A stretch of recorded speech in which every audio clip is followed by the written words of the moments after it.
Steve Jobs, a businessman, an American inventor who founded and led Apple to become the world's leading technology company. But do you know what have made the Steve Jobs we know today? So we have to go back in time on February 24th, 1955 in San Francisco, where Steve Jobs was born. Steve Jobs' biological mother, Joan Schiebel, falls in love with a Muslim man and is pregnant with Steve Jobs, but was strongly opposed by both sides of the family. So Schiebel went to San Francisco, gave birth to Jobs by herself, and sent him to Clara Jobs and Paul Reinhold Jobs. But Mr. and Mrs. Jobs never expected to have adopted such an unruly child. Mrs. Clare once thought, "Is it too late to send him back?" In school, Jobs and his best friend were devil counterparts. They covered the entire school boards with posters, "Bring your pet to school." And the result was a bunch of dogs and cats running around. They swapped the logs on all the bicycles in the school.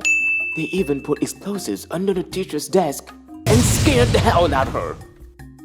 Then the school immediately separated these two gentlemen into two different classes to avoid further trouble. Since childhood, Steve Jobs has his own way of making pocket money. That's smart, but he doesn't study at all. Then Jobs' fourth grade teacher with a lollipop and $5 has succeeded to make him work hard with his homework and become the best student in the class. But because he was so smart, when he entered the Crittenden Middle School, Jobs was bullied and boycotted repeatedly. Jobs went home in tears and announced to his parents, "Either you send me to another school or I won't study anymore." So, the Paul Jobs family moves to Los Altos, where he studied at Cupertino. Since 12 years old, Jobs had developed an interest in science and electronics. Jobs signed up to the Hewlett-Packard Explorer Club, a technology company. Then Steve Jobs saw a computer for the first time, and now Jobs knew he had fallen in love. But after that, Jobs turned to some dangerous habits. He started smoking marijuana and other drugs. Mr. Paul found out and shouted in anger, "What is this, Steve?" Which Jobs calmly replied, "It's marijuana, Dad." This was the only fight between the Jobs father and son since then. But as always, Paul gave in to Jobs. Jobs then turned to LSD, a form of stimulant drug, and continued to indulge himself through high school days. But in his senior year, Jobs regained consciousness and realized the bleak future ahead. He needed to stop indulging himself and make choices for his life. Should he continue his studies as usual or follow the call of technology and electronics? Should I follow my heart or my mind? And Jobs followed the call of his heart. This time, he took an electronics class with John McCollum. Here, Jobs became close friends with Steve Wozniak, the same name and the same passion for electronics as Jobs. The two embarked on becoming an invincible technology couple. On a Sunday afternoon, when Jobs was at home, he got a call from Woz to talk about an article regarding Blue Box 6. The article describing how John Drophead hacked the system and made free long-distance calls with a simulated audio copy. The two were very excited, immediately went to buy components and spent many days making the first electronic version of Blue Box. They were anxious to call their uncle in LA, but mistakenly called another number. They both screamed excitedly at the other end. "Hi, we're calling you for free. We're calling you from California, with the Blue Box." I'm in California too. Wanted to focus on technology, innovation, and dare not think about business. But Jobs has always been much daring. He decided to market it for $150. They made more than 100 Blue Boxes and sold most of them. Blue Box is the first inspiration for these two to the foundation of Apple later. At college's age, Jobs insisted on entering Reed College, the university with the most expensive tuition in the country. The cost of the school was beyond the financial ability of his parents. They advised Jobs to choose another school. But once again, the rebellious young Steve Jobs issued an ultimatum. "If I don't study at Reed, I won't study anywhere." But after studying in Reed for a while, Jobs began to feel bored because he had to study subjects that he didn't want to touch at all. He met the school principal and stated his opinion. I just want to study the subjects I like, and I don't want to pay the tuition. Unexpectedly, Greed agreed. So since then, Jobs happily went to school with much flexibility, including some of the strange subjects calligraphy class. This class helps Jobs learn the variations with brush strokes, text spacing, italics, bold.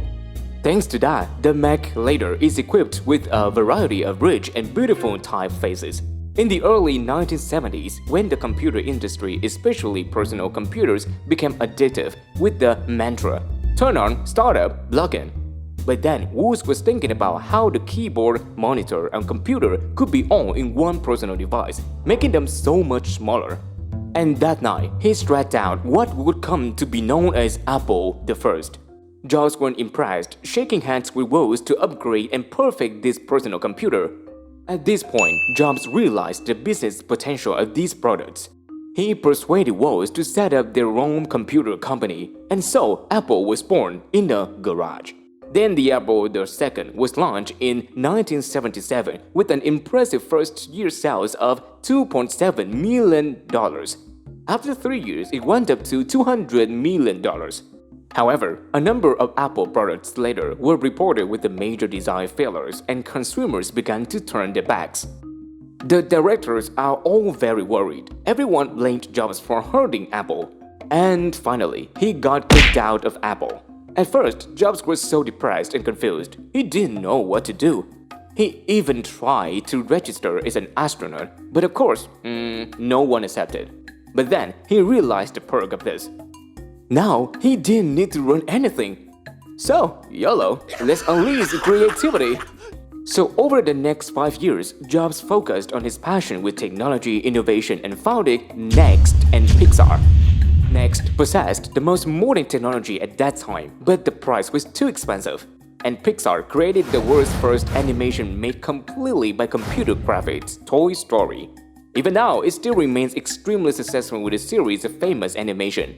On February 24, 2006, Disney acquired Pixar for a value of $7.4 billion, and Next was acquired by Apple. This brought Jobs back to work with Apple.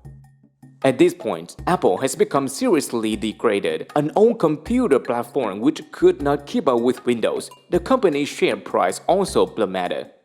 Jobs now decided to ditch some product lines and pour money into some core products that promised to advance in the future. And Apple had transformed completely when the iPod came out in November 2001. iPod has completely changed the way music plays and shares. Thousands of songs stored on a compact device, more than any other music player. Despite making huge profits with the iPod, Jobs was always obsessed and wanted to focus on mobile phone development because he had prophesied the technology trend later. And in 2007, the iPhone debuted, opening a new era of smartphones. No physical keyboard, no stylus pen, just users' fingertips. Along with the large touch screen, Mountains Touch, easy-to-use application store, internet connection. Things that previously smartphones from BlackBerry or Microsoft did not have. Thousands of people lined up outside of Apple store to buy the iPhone, and they ran out of stock in just 1 hour. Since then, every time Apple launches a new product, it will stir up the entire technology market, ever bring up surprise and amazement to users. Apple has grown to become a billion-dollar empire and still now is a trend leader of the market. In early 2008, Jobs was told by his doctor that he had metastatic pancreatic cancer and had only 3 to 6 months to live. Both he and Apple refused to mention much of Jobs' condition, but everyone can clearly see how he was getting thinner. Steve Jobs continued to fight the pain of cancer and pursued his endless passion for technology.